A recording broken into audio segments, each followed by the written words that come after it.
Y como les decía, ayer una sola palabra bastó para poner en alerta a todo el oficialismo. ¿Cuál fue esa palabra? Dictador, aprendiz de dictador o criptodictador, como usted quiera verlo, porque esas tres palabras fueron mencionadas en una entrevista que fue concedida por el expresidente Osvaldo Hurtado a Teleamazonas. Milton Pérez entrevistaba a este expresidente. Ustedes ya habían escuchado con anticipación lo que había dicho, porque aquí lo habíamos traído cuando este expresidente había dado una entrevista a un medio manabita. ¿Se acuerdan? ¿Se acuerdan que había incluso denunciado que la Fiscalía General del Estado recibe órdenes del presidente de la República, del presidente Daniel Noboa? Bueno, ahora esto se replicó en un canal de mayor alcance, evidentemente, un canal nacional, y ha causado urticaria, ¿no? Urticaria, lo dicho por el expresidente Osvaldo Hurtado para describir a Daniel Noboa. Y como si la orden hubiese salido de Carondelet, una legión de asambleístas de ADN respondió en coro, pues.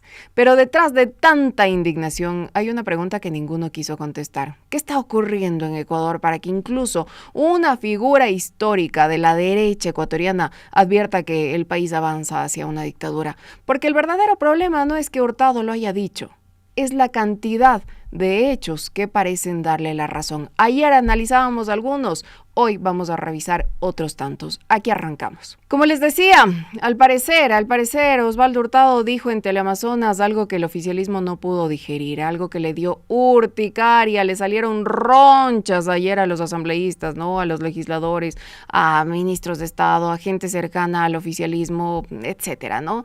Ya les había dicho. Hurtado salió a decir en Teleamazonas lo que ya había manifestado en un medio de comunicación manabita. Palabras más, palabras menos. Dijo que Daniel Noboa es un aprendiz de dictador. Dijo que es un criptodictador que concentra el control de casi todas las instituciones del Estado, que utiliza el aparato judicial para apartar adversarios y que medio Ecuador se muere del miedo de abrir la boca.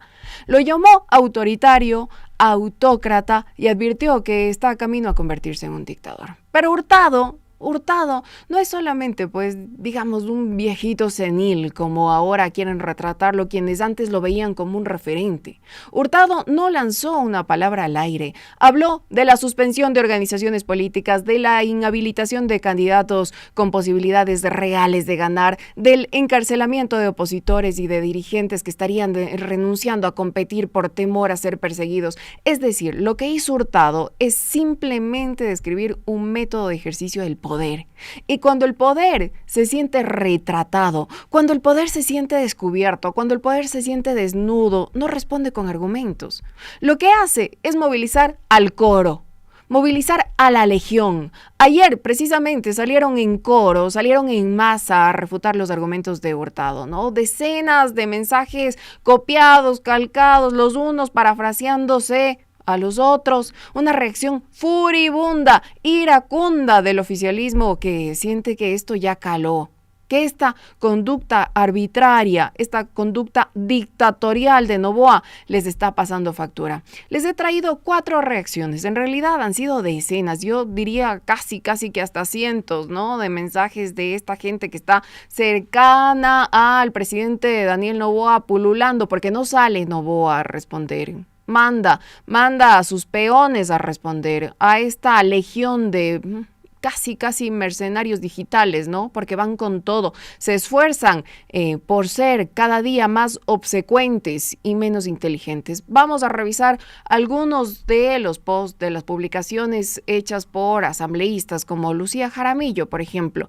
Una acusación no puede borrar lo que Ecuador decidió, dice Lucía Jaramillo. El expresidente Osvaldo Hurtado calificó como dictador al presidente Daniel Noboa, desconociendo que fue elegido nuevamente por los ecuatorianos en las elecciones de 2025 con el 55.63% de los votos para gobernar durante el periodo constitucional 2025-2029. Se puede cuestionar al gobierno y ejercer oposición. Lo que no corresponde es convertir una diferencia política en una acusación que desconoce el mandato popular y la legitimidad que millones de ecuatorianos expresaron en las urnas. Eso es lo que decía Lucía Jaramillo. Vamos a ver lo que decía Andrés Guzmán. Ahí está. Escuché al expresidente Osvaldo Hurtado diciendo sincero, me he quedado sorprendido cómo con su experiencia ha lanzado sin prueba alguna algunas acusaciones y descalificaciones tan graves hacia el presidente Daniel Noboa. Sin duda puede discrepar con el gobierno y señalar sus puntos, pero nunca aprovechar su papel de expresidente para hacerlo de esa forma. Doctor Hurtado, recuerde que en una sociedad la democracia debe venir junto a la libertad de expresión, pero esa libertad de expresión debe venir junto a la responsabilidad de lo que se dice. A ver, vamos a ver ahora a Inés Alarcón. ¡Cuánta infamia! Dice Inés. Lo dicho por Hurtado es por lo menos una grosería, una grosera deshonestidad intelectual. Mi rechazo absoluto a semejante declaración en la que se omite que Correa es un delincuente. Es que, claro, tienen que meter a Correa hasta por si acaso, ¿no? Dice prófugo y cómplice de las pandillas que hoy son el brazo armado de los carteles. Además, evita deliberadamente reconocer el liderazgo del presidente Daniel Noboa en la lucha contra el crimen organizado, ceguera política o mentiras intencionales. Y quizás el más cínico es Juan José Reyes Vaquerizo, ¿no? Este asambleísta que es presidente de la Comisión de Salud, entiendo, dentro de la Asamblea Nacional. Discrepar y opinar es legítimo, dice Reyes. Distorsionar la realidad no lo es, ni constituye una verdad. Comparar al presidente Daniel Noboa con un prófugo de la justicia, es que en serio, si no mencionan a Rafael Correa, se mueren estos hombres y mujeres, ¿no? También Osvaldo Hurtado, porque ahí fue rayando también al expresidente Correa. Dice, es una acusación injusta y sin sustento, tanto así que para efectos prácticos sus declaraciones en esa década nefasta hubiesen sido censuradas bajo la infame ley Mordaza. Bueno, en el Ecuador hay democracia, elecciones, libertad de expresión e instituciones independientes. Con todo respeto, presidente Hurtado, no hay punto de comparación con una dictadura. Es que escuchen bien esto, ¿no? En el Ecuador hay democracia, dice, elecciones, libertad de expresión e instituciones independientes. ¡Cuánto cinismo! ¡Qué bestia! Qué doble moral, en serio. Es que es impresionante, perdón esta expresión tan coloquial, pero cuando hablan de libertad de expresión, cuando hablan de instituciones independientes, parece que se olvidan, por ejemplo, de que periodistas como Alondra Santiago no están en el país. Eso se llama libertad de expresión. Cuando hablan de instituciones independientes parece que se olvidan que el presidente hace pocos días hablaba en nombre de la Fiscalía, del Consejo Nacional Electoral, del Tribunal Contencioso Electoral, de todas las instituciones del Estado, casi, ¿no? Se salva la Corte Constitucional. Y dice Juan José Reyes, termina, y cuidado, porque según la RC, Venezuela no era una dictadura y hoy, según ellos, Nicaragua tampoco lo es. Bueno, Juan José Reyes.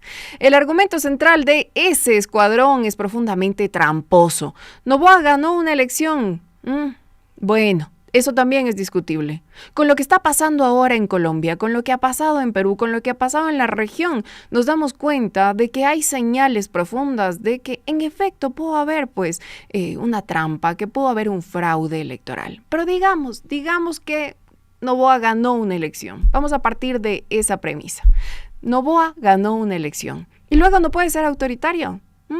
Porque una elección democrática no entrega una escritura de propiedad sobre el Estado, confiere un mandato limitado por la Constitución, los derechos y la separación de poderes. La democracia no es un diploma que se recibe el día de las elecciones y se cuelga durante 4 años en Carondelet, es una práctica cotidiana de límites al poder. Los autoritarismos contemporáneos ya no siempre cierran el Congreso con tanques ni suprimen todas las elecciones, pero ojo con esto que les estoy diciendo también, porque vayan ustedes a ver las últimas manifestaciones, las últimas jornadas convocadas por distintas agrupaciones. Por ejemplo, la del 1 de mayo no estuvo caracterizada por la militarización permanente, no estuvo caracterizada porque en cada plaza, por ejemplo en Quito, en la Plaza del Teatro, en la Plaza de San Francisco, en la Plaza de Santo Domingo, hubo tanquetas y militares.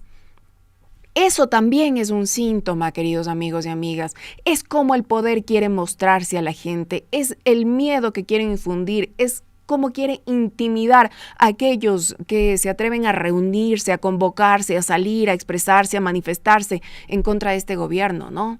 Y digo, quizás estas dictaduras, estas nuevas dictaduras no necesiten tanques en el Congreso.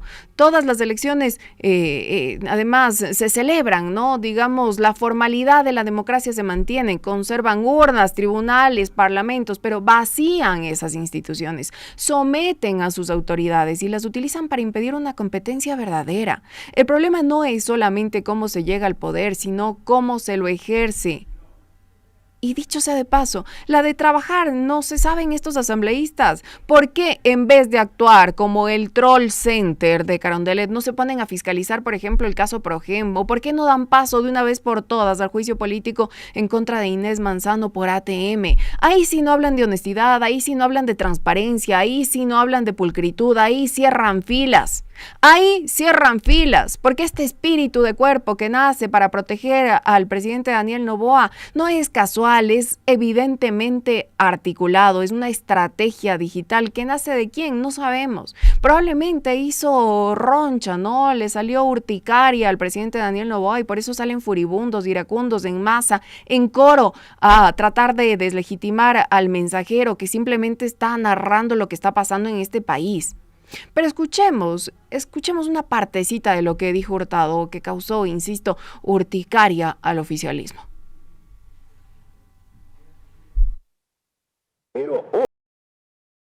No me voy a volver un cobarde, dice el expresidente Osvaldo Hurtado, ¿no? Y lo que dice es una verdad profunda. En el Ecuador, lo que está inundando, lo que está invadiendo, lo que llega a todas las casas, a todos los sectores, es el miedo. Y alguien les culpa por tener miedo. Ahora, una precisión indispensable, ¿no? Yo no voy a convertir a Osvaldo Hurtado en reserva moral de la República, ni referente de absolutamente nada, ni de lejos. No puedo estar más lejos desde el punto de vista político, desde el punto de vista ideológico de este personaje. Y claro, cabe recordar que durante su gobierno se ejecutó, por ejemplo, la sucretización de la deuda externa. El Banco Central asumió obligaciones contratadas en dólares por empresas y grupos privados, mientras los deudores pasaron a pagar en sucres.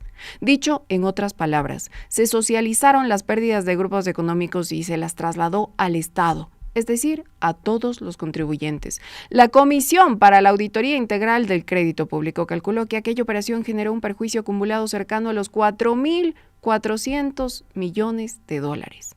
Que alguien vinculado a uno de los mayores salvatajes estatales de las élites económicas venga hoy a denunciar una dictadura constituye, por decirlo de algún modo, de alguna manera, una ironía histórica extraordinaria, ¿no? Pero no hagamos de Hurtado un referente, y es lo que yo les decía ayer y comentaba ayer con Andrés Reliche, precisamente ayer cuando hablábamos de la dictadura y revisábamos lo que los politólogos y lo que desde la ciencia política se constituye o se considera una dictadura, yo no mencionaba a Osvaldo Hurtado, porque aquí ha habido dirigentes, ha habido líderes políticos que han tenido la valentía de mencionarlo con mucha anticipación. Leonidas Issa, por ejemplo, Guido Perugacci, por ejemplo, Gabriela Rivadeneira, por ejemplo, ahora que se sientan ofendidos porque alguien de su misma línea, de su misma tendencia, de su misma orientación política les diga las verdades en la cara, es otra cosa, ¿no? Pero el pasado de Osvaldo Hurtado no vuelve falsas sus afirmaciones actuales. No estamos legitimando a Hurtado, estamos leyendo el síntoma, queridos amigos y amigas. Si incluso un vocero tradicional del orden conservador comienza a advertir sobre una deriva dictatorial, es porque el autoritarismo se ha vuelto demasiado evidente para seguir presentándolo como una exageración de la izquierda, ¿no creen? Y no se trata únicamente de una percepción, no se trata solamente de que aquí nos dio la gana de que esto sea una dictadura o de llamarlo, de denominarlo como tal. Hay hechos concretos que nos llevan a hablar de aquello, pero hoy los voy a traer porque ustedes decían y leían y opinaban estos asambleístas del oficialismo que aquí hay libertad de expresión, que aquí hay separación de poderes, que se respeta la independencia de las instituciones, etcétera, ¿no? Y ponían especial énfasis en la libertad de expresión. ¿Saben lo que dice Fundamedios? Fundamedios documentó 100 agresiones contra la libertad de expresión durante el primer semestre de 2026. No durante el año, no durante el periodo de Noboa, durante el primer semestre de 2026. Solo en junio identificó al Estado como principal agresor en 6 de los 14 casos registrados. Freedom House mantiene a Ecuador en la categoría de país parcialmente libre, esa es la categoría, y advierte que las prácticas del gobierno de Noboa amenazan las libertades civiles. Human Rights Watch sostiene que su respuesta de seguridad ha provocado un incremento de denuncias por violaciones de derechos humanos y que varias medidas gubernamentales ponen en riesgo derechos, garantías constitucionales y la independencia de los jueces de la Corte Constitucional. Por ejemplo, ayer lo mencionábamos, lo decíamos, ¿se acuerdan cuando en agosto del año anterior el presidente Daniel Noboa trasladó a miles de sus seguidores a los exteriores de la Corte Constitucional para presionar y reclamar por los artículos suspendidos a 3 de las leyes promulgadas por el oficialismo, la ley de integridad, la ley de seguridad, la ley de inteligencia. Y colocaba los rostros de los jueces de la Corte Constitucional en los exteriores por donde iban a transitar estos simpatizantes del oficialismo, estos simpatizantes de Noboa, para escarmentarlos, para ponerlos contra la pared. Entonces, cuando Hurtado habla de miedo, no está describiendo una sensación íntima. Está poniendo palabras a un ambiente de intimidación que periodistas, activistas, defensores de derechos humanos y dirigentes opositores vienen denunciando desde hace meses. Meses, queridos amigos y amigas. Esto no nace con Hurtado, pues. Esta denominación no nace simplemente porque a Hurtado un día se le ocurrió decir estamos viviendo en una dictadura. Si los asambleístas de ADN exigen pruebas, miremos las decisiones y no los discursos. Hablan de instituciones libres, hablan de contrapesos democráticos. Demuéstrenlo. Porque como toda dictadura, tiene sus peones agenciosos, ¿no? Y también tiene instituciones que parecen ser muy funcionales al poder, muy eficientes a la hora de ejecutar órdenes que benefician al oficialismo.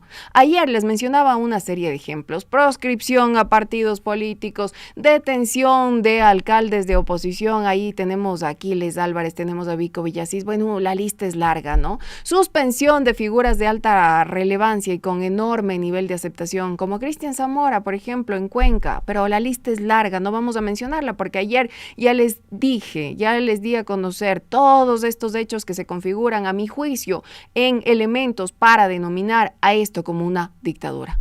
Pero hoy quiero que hablemos del Tribunal Contencioso Electoral. ¿Qué pasó el día de ayer?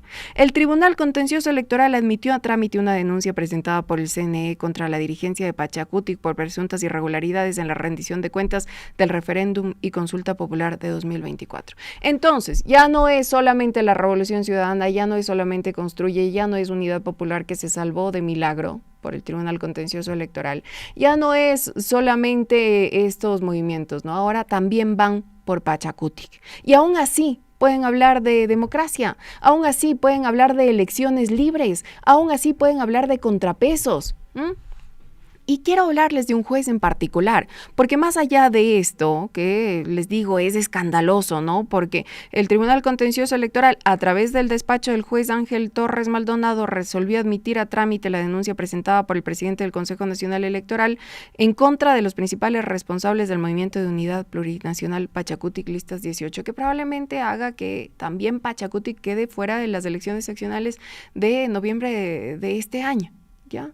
Pero les decía, más allá de hablar de este caso en particular, yo quiero hablarles de un juez en particular, porque les decía, cada dictadura tiene sus peones y tiene también sus ejecutores, ¿no? Muy agenciosos además. ¿Sabían ustedes que el juez del Tribunal Contencioso Electoral, Joaquín Viteri, aparece en al menos 10 intervenciones judiciales de altísimo impacto político cuyos efectos han resultado funcionales al oficialismo? Vamos a leer cuáles, porque ayer me enviaba precisamente Andrés Reliche una lista que a mí me pareció escandalosa, la tengo aquí en el teléfono. Dice, el juez del Tribunal Contencioso Electoral, Joaquín Viteri, protagonizó, como les decía, 10 intervenciones judiciales estratégicas que representan el 90% del total de las decisiones beneficiosas para el oficialismo y el Partido Acción Democrática Nacional. Este historial de fallos incluye, ponga atención, Daniel Noboa, rechazo de la denuncia contra el presidente por no solicitar licencia durante su campaña electoral. No que son tan demócratas, no que respetan las reglas del juego. ¿Por qué el presidente no pidió siquiera licencia? Archivo de recurso del líder, inadmisión y archivo de la impugnación contra el adelanto del calendario electoral.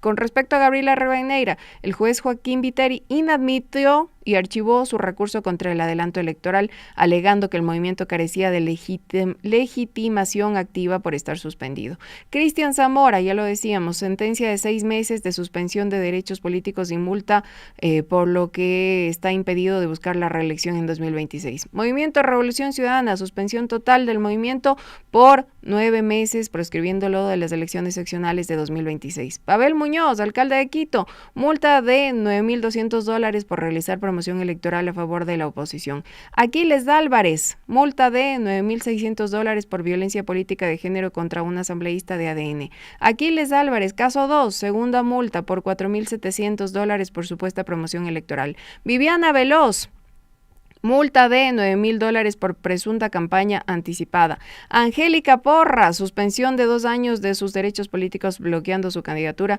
a la Corte Constitucional. El único caso relevante que no tramitó la suspensión del movimiento fue la suspensión del movimiento Amigo. El juez Patricio Maldonado dictó la sentencia. Todos esos casos que les acabo de leer fueron protagonizados, fueron analizados, fueron sentenciados por el juez Joaquín Viteri. No hace falta atribuirle intenciones ocultas para señalar lo evidente. Existe una regularidad que exige una explicación institucional. Cuando el beneficiario es Noboa, la denuncia se archiva. Cuando los procesados son opositores, aparecen multas, suspensiones de derechos, inadmisiones, proscripciones, etcétera, ¿no? Una sentencia puede discutirse jurídicamente de manera aislada, pero cuando 10 decisiones distintas empujan el tablero político en una misma dirección, sería hasta ingenuo creer que se trata de una casualidad. Y les digo, este es un síntoma más de lo que estamos viviendo ahora mismo con Ecuador, porque una democracia seria no pide que confiemos ciegamente en sus jueces, garantiza independencia, garantiza transparencia, garantiza imparcialidad suficiente para que el patrón de sus fallos pueda resistir pues el escrutinio público. Y mientras el oficialismo se indigna por una palabra, ¿saben qué está pasando en la cárcel del Encuentro? Allí ocurre algo muchísimo más grave. Ayer, la defensa de Jorge Glass, del ex vicepresidente, denunciaba que se quedó sin medicamentos básicos, sin medicamentos necesarios para su cuadro clínico, medicamentos prescritos por el propio Ministerio de Salud y comprados por su familia, cuyo ingreso no habría sido autorizado por las autoridades penitenciarias. Vamos a escuchar lo que decía Jairén Noriega, la asambleísta Jairén Noriega, que denunciaba todo esto que está pasando alrededor de Jorge Glass. Solidarizarme profundamente con nuestro compañero Jorge Glass, con su familia. Urgente. Jorge Glass se quedó hoy sin clonazepam, pregabalina y Colon Light, medicamentos prescritos por el propio Ministerio de Salud Pública, adquiridos por su familia pese a los reiterados requerimientos de la defensa. La interrupción abrupta del tratamiento en una persona sobreviviente de masacres carcelarias con depresión grave, síntomas psicóticos e ideación suicida documentada genera un riesgo inmediato de descompensación neuropsiquiátrica, agravamiento del dolor y conducta autolítica. Exigimos que se autorice de inmediato el ingreso de la medicación y se entreguen los libros que ya se encuentran en la cárcel del Encuentro, que desde hace 2 semanas las autoridades se niegan a proporcionarle. Toda demora adicional compromete directamente la responsabilidad del Estado por un daño grave, previsible y evitable. Esto claramente es la muestra de que no estamos en un Estado de Derecho y que la justicia, lejos de ser una justicia que busque, valga la redundancia, lo justo, se ha convertido en un arma de persecución a la oposición política y un arma de venganza del poder. Porque lo que están haciendo con Jorge Glass, con Aquiles Álvarez, no es justicia, es venganza. Y es un mensaje político, además, a todas las voces disidentes, a todas las voces que se oponen al gobierno de Daniel Noboa por lo miserable de su accionar. La respuesta será la cárcel. Y la cárcel en estas condiciones, en condiciones de tortura. Porque lo que están haciendo contra Aquiles Álvarez y Jorge Glass es tortura. Es un mensaje para que quienes disienten, es un mensaje para quienes se atreven a romper el silencio, para quienes se atreven a romper el miedo del que hablaba Osvaldo Hurtado. Ningún expediente autoriza convertir la salud, la alimentación o los medicamentos en un instrumento de castigo. Ustedes decían ayer, ¿no? Y ahora mismo les estoy leyendo. ¿Cuánto sería la multa por invadir la embajada extranjera? Dice Dani Fajardo. Eso todavía está durmiendo el sueño de los justos, ¿no? En una burocracia internacional lenta. Pero recordemos, ustedes me decían ayer en los comentarios, un síntoma más de una dictadura es invadir una embajada, por ejemplo, de otro país. ¿Qué pasó en abril de 2024? Hubo un asalto policial a la Embajada de México en Quito y hubo el secuestro del ex vicepresidente Jorge Glass. Ahora le están privando de los medicamentos como instrumento de castigo. Una cárcel no puede ser el laboratorio de la venganza presidencial ni la tortura una política de Estado. Por eso, queridos amigos, amigas, lo verdaderamente revelador no es que Osvaldo Hurtado haya pronunciado la palabra dictador, sino que toda la bancada oficialista haya sentido la urgencia de negarla al mismo tiempo. Ninguno respondió por qué se suspenden partidos antes de que exista una sentencia penal, por qué los fallos políticamente sensibles favorecen repetidamente al sector, por qué los opositores terminan encarcelados o inhabilitados, ni por qué un preso que es considerado como preso político por muchísimos sectores, con diagnósticos documentados, no recibe medicamentos prescritos por el Estado. Respondieron estos asambleístas, ¿no? Con porcentajes electorales, con indignación impostada y con la vieja y confiable Venezuela y Nicaragua. Y al hacerlo, volvieron todavía más grande al elefante que pretendían esconder. Pueden denostar a Hurtado cuando quieran. Lo que no pueden hacer es desaparecer el inventario, porque el problema ya no es quién se atreve a llamar dictador a Noboa. El problema es que cada día su gobierno ofrece nuevas razones para hacerlo. Por cierto, ayer, como lo decíamos, negaron por segunda vez la entrega de formularios para invocar la revocatoria de Noboa, ¿no? Con el desplome en las cifras de aprobación, con el 21% de calificación positiva, se entiende por qué el CNE se convierte en el brazo ejecutor de Carondelet. Y como decía ayer el profe en el editorial, parafraseando a Bersuit, si esto no es una dictadura, entonces, ¿qué es? ¿Qué es?